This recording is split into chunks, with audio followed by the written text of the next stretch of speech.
The moral agents in this case were the company, odwalla, and the higher-ups, such as Greg, Gary, and Bonnie, who played the larger role in making the company's decisions. Some relevant facts that are around ethics would be that the outbreak started in 1969 from the unpasteurized apple juice, and this then led to many health complications for many people, and in one case for a child in Denver,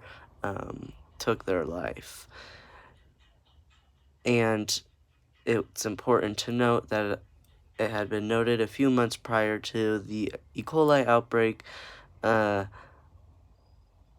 It had been seen that odwalla had lessened the intensity of their safety protocol and been a lot more lenient about that. Also, it's important to note that the E. coli normally doesn't have this intense of health effects on people, but this specific strain of E. coli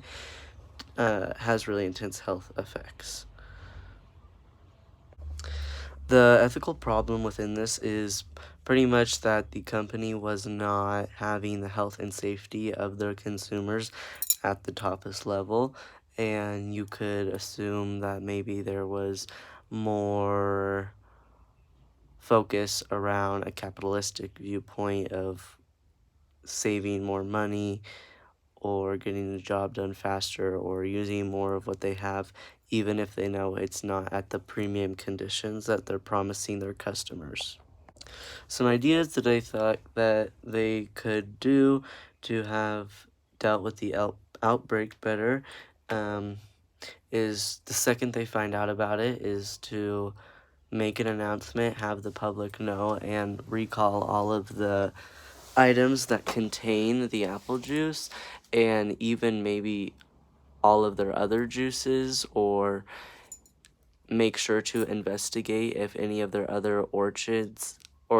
has also animals near them that could spread the feces and pass the same type of bacteria, as well as they need to be totally transparent about what's going on, and then once they find out about that, they've taken it down, they need to be having a dialogue with the community around them, so it's not just odwalla speaking to these families and people that are suffering, but these families and people are speaking to them, and they're feeling heard, and there's a mutual conversation going on, and odwalla needs to be giving back to these families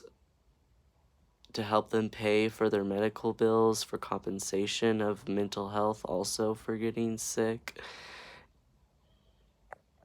They also need to be researching and consulting with known professionals about these subjects and possible bacteria trace in orchards and in their farms to make sure that this doesn't happen again, and to educate their employees and themselves and their consumers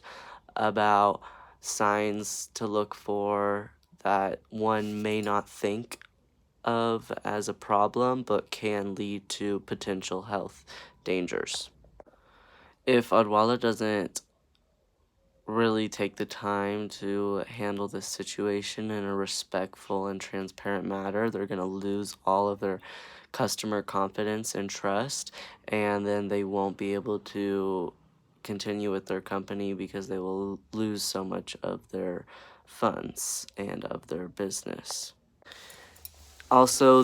one of the co-founders claimed that every bottle was made with love, and that was part of the uniqueness of odwalla, is that they wanted to have like a healthy juice that was made with care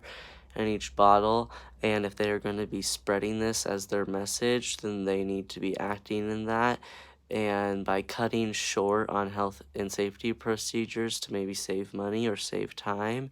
is not very aligned with what they're saying their ethical and company morals are.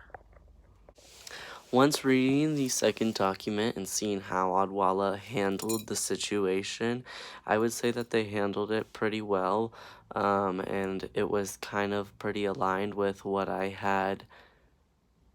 wrote for my first section. If so, it was even more of a proper and ethical response, I think, because once they found out, they immediately told the people, and then they took it all off in the shelves by, I think, 48 hours. They had all of the products off of the shelf. They were advertising that this was a recall happening. They were funding families for their medical expenses and bills, and then they also were paying their uh, fees that they were given legally and allocating certain funds to certain forms of research and changing their manufacturing process to make sure that nothing like this happens again, and wanting to ensure to their customer status that the priority of Odwalla is the health and safety of their consumers. I would say that this was a pretty ethical response and approach. I'm curious to know what the families were saying and what the people that were affected by the E. coli, how they were reacting to how Odwalla was reacting to it, and if they were aligning with the things Odwalla was doing. And I would say now it feels like Odwalla is even a safer juice company to go to because of this event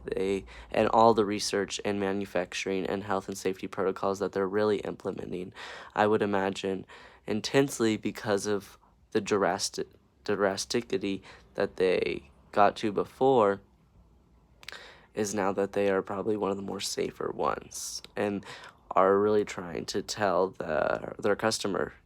status that this is the most important priority that they hold is the safety. I think a lot of companies can be greedy, and not want to immediately maybe say what's going on or really spend, because it's going to lose a lot of money, lose a lot of company, it's just a bad look. So they try to hide it and push it under the rug. But I think Odwalla was being very transparent about it, is what it sounded like, and were willing to put in money and time and work to rebuild the trust and really make sure that their consumers and customers felt like Odwalla was a product that they could continue to consume.